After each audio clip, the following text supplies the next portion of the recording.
মানুষ বড়ই বিচিত্র প্রাণী। সব সময় লড়াই করতে থাকে, সব সময় চেষ্টা করে যাতে সেই শ্রেষ্ঠ হয়, চেষ্টা করে যাতে তার সামনে সবার মাথা নত হয়।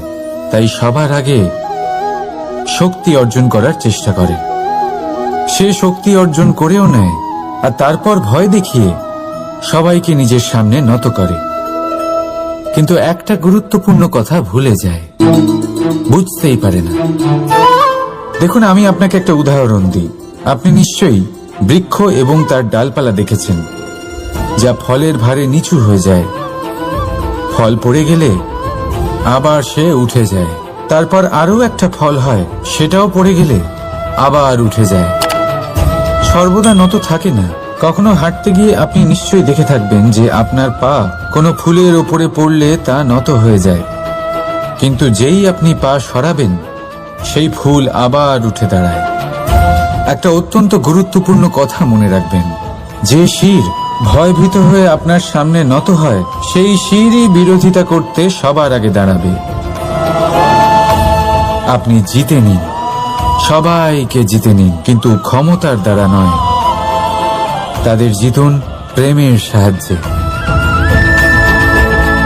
রাধা রাধা। ঈশ্বর লতা পাতাকে দাঁড়িয়ে থাকার শক্তি দেননি, ঈশ্বর এই শক্তি দিয়েছেন বৃক্ষকে। এই লতা পাতা বৃক্ষের সাহায্যে দাঁড়িয়ে থাকে, তাতেই বিকশিত হয়। এবার এই লতা পাতা দুই ধরনের হয়। প্রথম সে যে এই বৃক্ষতে বিকশিত হয়, ফুল ফুটিয়ে তোলে, নিজেকেও সুন্দর বানায়, বৃক্ষকেও সুন্দর বানিয়ে তোলে। দ্বিতীয় সে যে বৃক্ষকে পুরোপুরি শুকিয়ে দেয়, তার প্রাণ শক্তি তার থেকে কেড়ে নেয়, আর শেষে নিজেও ধ্বংস হয়ে যায়। তাই মনে রাখবেন, যে ব্যক্তি সব সময় আপনার সাথে থাকে, সব সময় আপনার সম্বল হয়ে থাকে, সব সময় সে আপনাকে সাহায্য করে, আর যদি আপনি তার সাথে ছলনা করেন, আপনার অন্ত নিশ্চিত।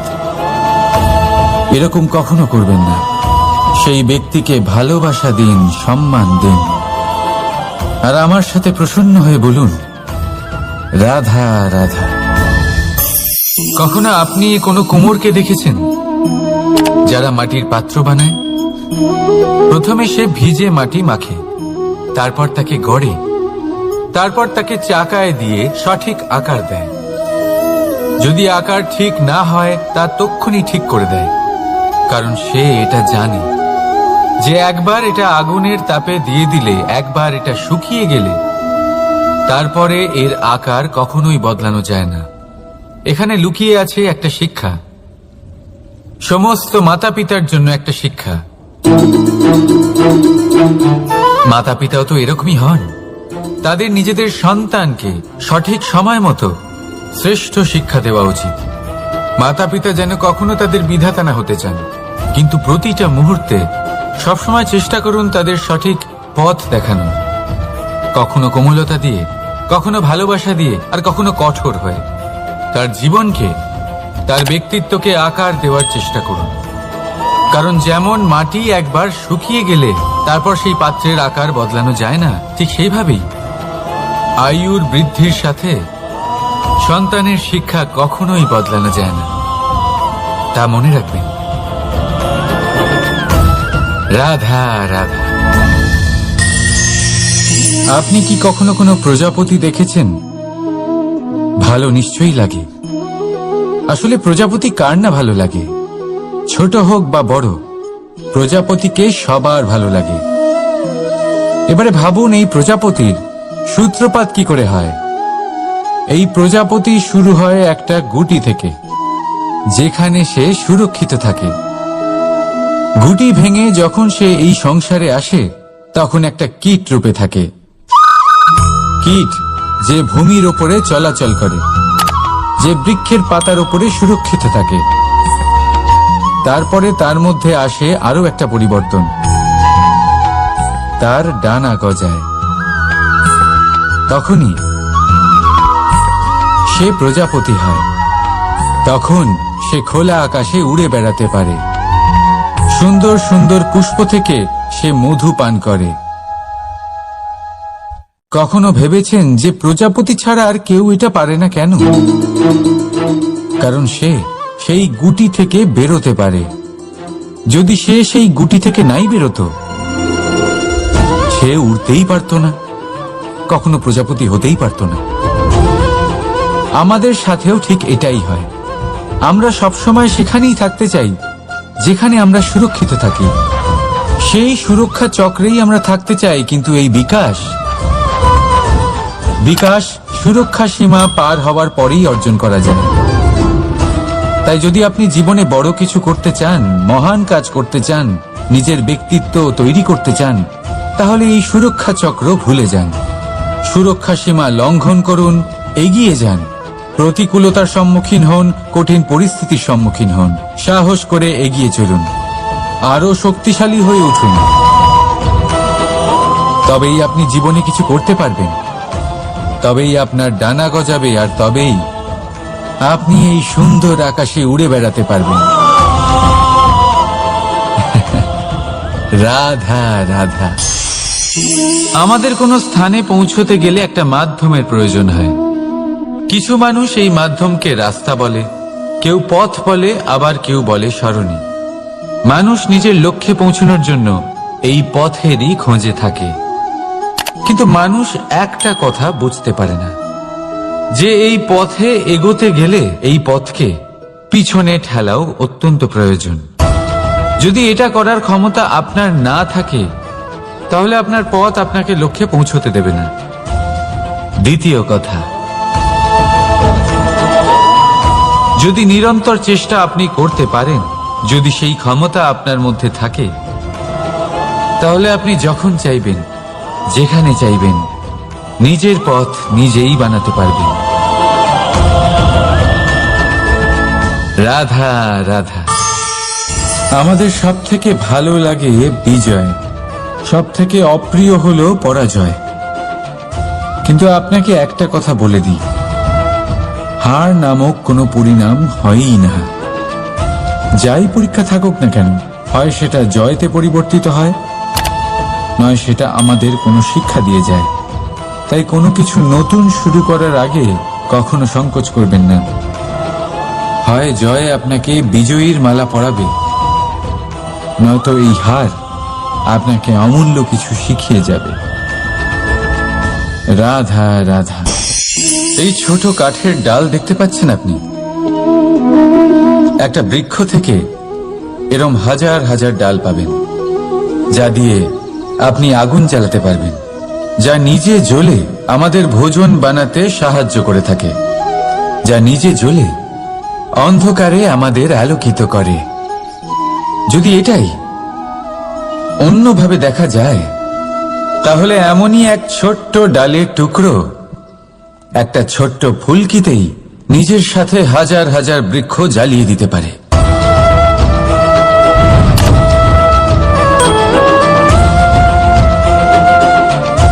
পার্থক্য কোথায়?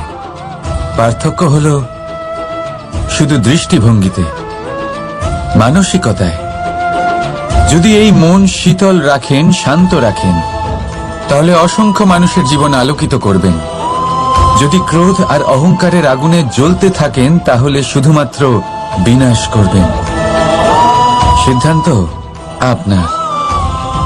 রাধা রাধা। আজ বিজয়া দশমী, সেই দিন যবে শ্রীরাম রাবণকে বধ করেছিলেন। এ হলো সেই দিন যেদিন শ্রীরাম লঙ্কা জয় করেছিলেন। লোকে বলে এটা খারাপের বিরুদ্ধে ভালোর জয়ের প্রতীক। এটাকে দেখার আরো একটা দিক আছে। আগে হ্যাঁ, এটা ভালোবাসার জয়ের প্রতীক, এটা পরিবারের জয়ের প্রতীক। আপনি তো নিশ্চয়ই জানেন যে রাবণ মহাজ্ঞানী ছিল, মহা শক্তিশালী ছিল, মহাদেবের পরম ভক্ত ছিল রাবণ। এবার যে ব্যক্তি কৈলাস পর্বত তুলতে পারত, সেই ব্যক্তি নিজে এক কাটা বৃক্ষের মতো শ্রী রামের চরণে সমস্ত বাধা আপনি অতিক্রম করবেন। রাধা রাধা। আপনি কি কখনো শুনেছেন হরিণ সিংহের থেকে পালানোর বদলে তার সাথে লড়াই করেছে? হরিণ সিংহকে আক্রমণ করেছে, কখনো শুনেছেন? কখনো না। কিন্তু এরকম হতেই পারে, এরকম হয়েই থাকে। আর এটা তখনই হয় যখন হরিণের শাবক বিপদে পড়ে। যখন তার সিংহের কবলে পড়ার ভয় থাকে, তখন হরিণীও এসে সিংহের সাথে লড়াই করতে থাকে। কারণ সে একজন মা, আর মা তার সন্তানের জন্য সবকিছু করতে পারে। এ হলো মায়ের স্নেহ, যেটা যত নরম হতে পারে ঠিক ততটাই কঠোরও হতে পারে।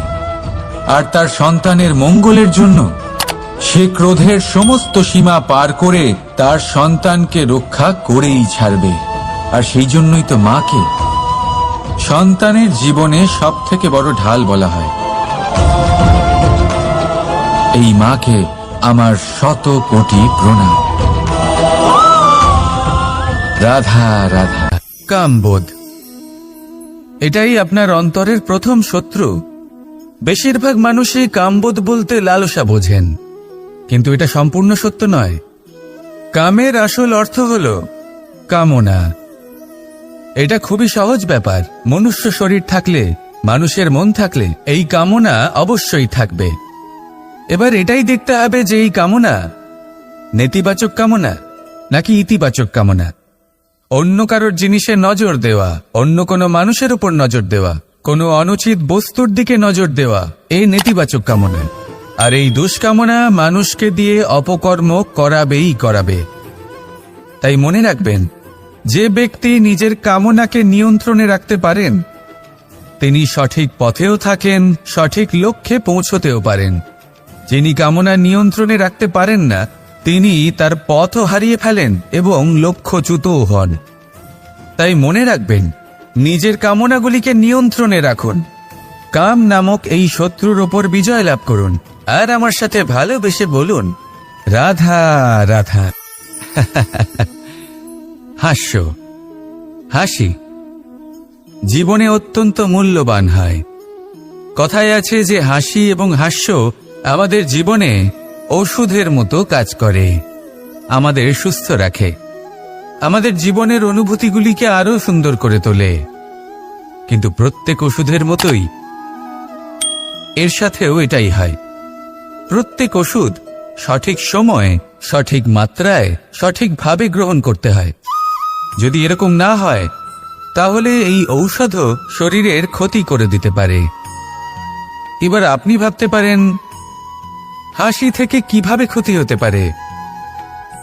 আপনি যদি অন্য কারোর উপরে হাসেন তাহলে হয়তো তার মনে কষ্ট হতে পারে, তার অন্তরের মিত্র হয়তো শেষ হয়ে যেতে পারে, আর অন্তরের শত্রু জেগে উঠতে পারে। কিন্তু এটাই যদি আমরা সকলকে সাথে এনে সকলের সাথে হাসি, তাহলে হয়তো আমাদের অন্তরের এই হৃদয়ের ভেতরে লুকিয়ে থাকা যে শত্রু তা শেষ হয়ে যেতে পারে, আর অন্তরের বন্ধুসত্তা প্রকাশিত হতে পারে। ঠিক কি না? এবার আপনাকে উদাহরণ দিই। যখন দ্রৌপদী দুর্যোধনকে নিয়ে হেসেছিল তখন তা মহাভারতের সৃষ্টির কারণ হয়েছিল। কিন্তু সেইখানেই যখন পার্থ আর মাধব একসাথে বসে মৃদুমন্দ হাসতেন তখন ধর্ম স্থাপন করা হয়েছিল। তা আপনি কি চান? কাউকে নিয়ে হেসে তাকে আঘাত করতে চান, নাকি সকলকে একসাথে এনে তাদের হাসিয়ে তুলে ধনাত্মক প্রভাব ফেলতে চান? সিদ্ধান্ত আপনার। আসুন আর আমার সাথে ভালোবেসে বলুন, রাধা রাধা। মাঝে মাঝে কিছু মুহূর্তের জন্য চোখ বন্ধ করে ধ্যানের বেদিতে বসে ধ্যান করতে চেষ্টা করুন, আর বোঝার চেষ্টা করুন যে আমরা সর্বপ্রথম কি দেখতে পাচ্ছি, কি অনুভব করছি। আপনি দেখতে পাবেন সবার আগে আপনার চোখের সামনে আপনার দুষ্কর্মগুলিকে, আপনার লুকিয়ে থাকা ক্রোধ, অন্তরের যন্ত্রণা, ভয়, নিরাশা, এই সব কিছুই সবার আগে দেখতে পাবেন আপনি। আর এই সবকিছুই আমাদের দুঃখের কারণ হয়ে ওঠে। এই সবকিছু সারমর্ম কি? সারমর্ম শুধু একটাই, সেটা হলো এই যে আমাদের এই মন তা কিন্তু দুষ্কর্ম পছন্দই করে না। আমাদের এই মন একটা সুখময় জীবন যাপন করতে চায়, সৎকর্ম করতে চায়। তাই এটাই করুন, শুভ চিন্তা করুন, শুভ কর্ম করুন, ইতিবাচক মনোভাব নিয়ে জীবনে অগ্রসর হন। তারপর চোখ বন্ধ করে অন্তরে দেখতে থাকুন। দুঃখের আভাসই পাবেন না। এই মন প্রসন্নতা এবং প্রেমের দ্বারা পূর্ণ হবে এবং বারবার বলে উঠবে, রাধা রাধা। ছোটবেলা থেকেই আমি গরু চড়িয়ে অভ্যস্ত, সেই জন্য সকলে আমাকে গোপাল নামে ডাকত। কিন্তু গোপাল হয়ে আমি একটা অমূল্য শিক্ষা লাভ করেছি। আমি দেখেছি যে গৌশালাতে অনেক বাছুরের মধ্যে একটি গাই তার নিজের বাছুরকে অবশ্যই চিনে ফেলে। যেখানে সমস্ত বাছুর একই রকম দেখতে এবং প্রত্যেকের স্বরও সমান, তারপরেও সকল বাছুরের মধ্যে নিজের বাছুরকে ঠিক চিনতে পেরে যায় এবং তার সাথেই থাকে। ঠিক এইরকমই কিছুটা হয় আমাদের কর্ম এবং তার কর্মফল। আপনি সবার মাঝে থেকেও কোনো কর্ম যদি করেন, সেই কর্মফল সবার মধ্যে আপনাকে চিনে ফেলবে এবং আপনার সাথেই থাকবে। তাই যখনই কর্ম করবেন ভেবে চিন্তে করবেন। কোনো কর্ম করার আগে একবার ভেবে দেখুন, তাহলে জীবনে বারংবার অনুতপ্ত হতে হবে না। কারণ বিষয়টা কিছুটা এরকম যে এই সংসারে আপনি কাল, কর্মফল এবং সময়, এই তিনের হাত থেকে কখনো লুকোতে পারবেন না, কখনো পালাতেও পারবেন না। আসুন আমার সাথে ভালোবেসে বলুন, রাধা রাধা। আভূষণ, কার না ভালো লাগে এই আভূষণ? আমরা পরিশ্রম করি, ধন অর্জন করি আর আভূষণ কিনে থাকি, কখনো নিজের জন্য, কখনো বা তাদের জন্য যাকে আমরা ভালোবাসি, বা তাদের জন্য যাকে আমরা সম্মান করি। হয়তো সেই জন্যই সীতা চূড়ামণি ধারণ করেছিলেন এবং আমি সামন্তকমণি। কিন্তু এটাই কি সেই প্রকৃত আভূষণ যা আপনার মূল্য বৃদ্ধি করে? না। শ্রীরামের আভূষণ হল ওনার নম্র ভদ্র ব্যবহার। মাতা সীতার আভূষণ হল ওনার সততা, ওনার নিষ্ঠা, ওনার ত্যাগ।